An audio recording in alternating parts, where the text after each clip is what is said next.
নিষিদ্ধ টান, রচনা ও পাঠে আমি অচিরা। একটি শান্ত বিকেলে অরুন্ধতী তার ব্যালকনিতে বসে কফি খাচ্ছিল। পাশেই তার স্বামী শশাঙ্ক অফিসের কাজে ব্যস্ত। তাদের বিবাহিত জীবন 10 বছরের। ভালোবাসা, বিশ্বাস আর দৈনন্দিনতার এক স্থির কক্ষপথে ঘুরপাক খাচ্ছিল তাদের সম্পর্ক। কিন্তু আজকাল অরুন্ধতীর মনে এক অব্যক্ত শূন্যতা।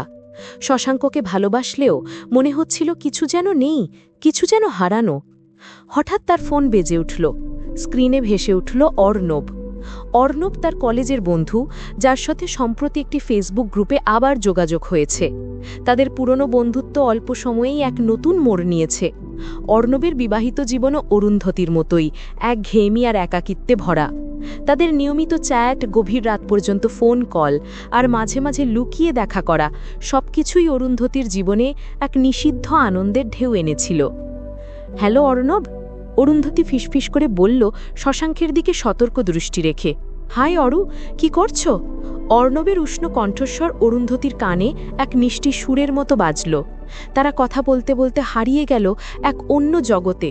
তাদের কথার বিষয় ছিল না নির্দিষ্ট কোনো কিছু, শুধু অনুভূতি আর অনুভূতির আদান প্রদান। এই সম্পর্কে কোনো সামাজিক স্বীকৃতি ছিল না, ছিল শুধু দুটি একাকী মনের গোপন আশ্রয়।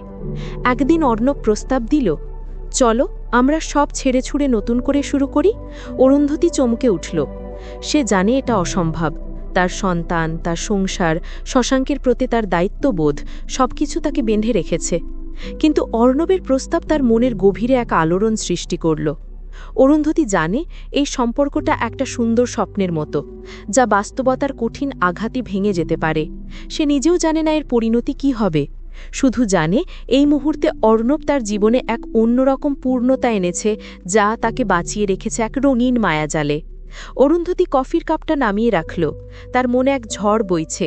সে কি এই নিষিদ্ধ পথে পা বাড়াবে, নাকি ফিরে যাবে তার পুরনো চেনা জগতে?